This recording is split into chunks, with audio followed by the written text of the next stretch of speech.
Assalamualaikum, perkenalkan nama saya Fitri Rahmadani dengan NIM 174404/2040, kelas B, jurusan Psikologi Pendidikan dan Bimbingan, Prodi Bimbingan dan Konseling, mata kuliah Praktek Konseling 2.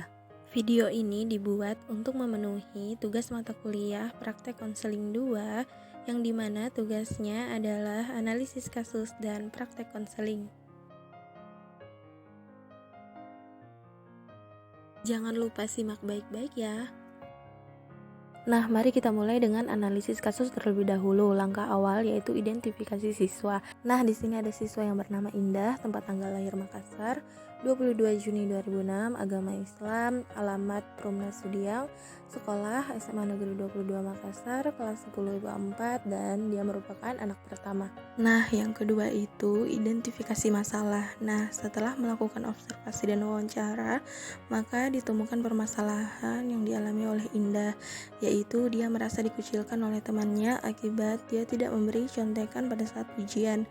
Dan begitu juga dia berpikir bahwasanya teman-temannya menjauhinya, apalagi teman-temannya tahu bahwasanya dia selalu jujur dan tidak mau mencontek.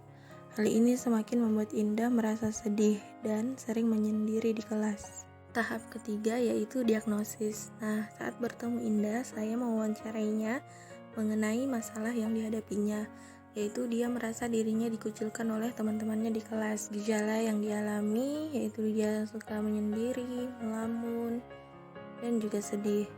Nah, adapun faktor penyebab eksternal yaitu dia merasa dikucilkan oleh temannya, dan internal dia merasa sedih dan juga cemas. Nah, berikut analisis ABC. A. Activity event.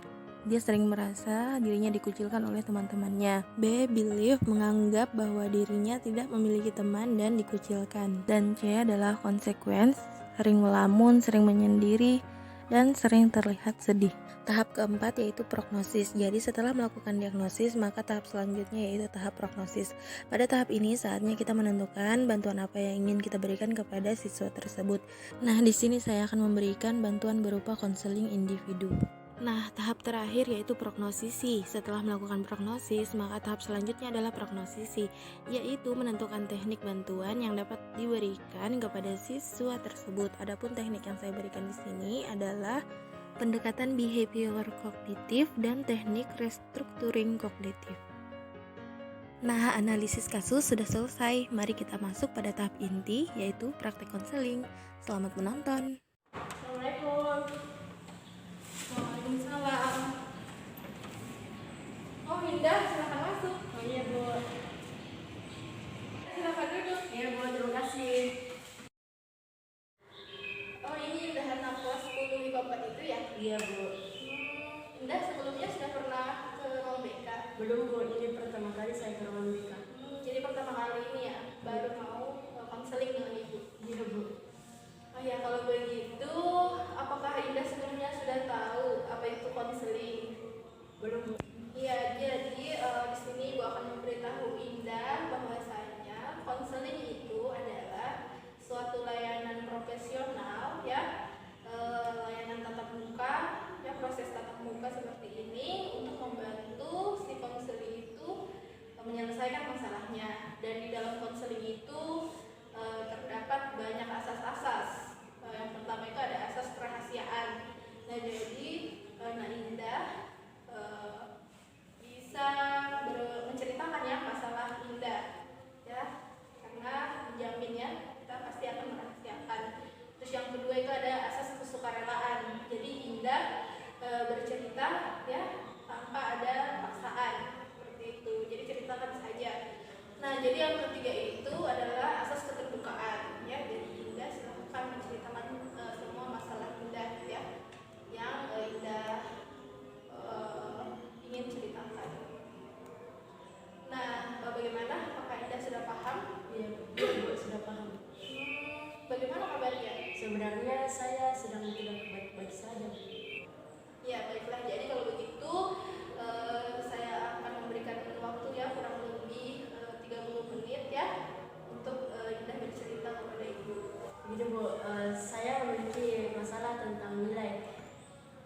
Rata-rata teman saya mendapatkan nilai bagus karena mereka mencontek, sedangkan saya sendiri mengerjakannya dengan jujur tetapi tetap mendapatkan nilai yang jelek. Saya iri dengan mereka karena mereka mendapatkan nilai bagus karena mencontek. Mereka memiliki banyak teman karena mereka mempunyai nilai yang tinggi, sedangkan saya dikucilkan dari mereka karena nilai saya lebih rendah dari mereka, padahal saya sudah jujur untuk mendapatkan nilai itu. Dan juga saya ingin seperti mereka, memiliki banyak teman, tidak dikucilkan, mendapatkan nilai yang bagus.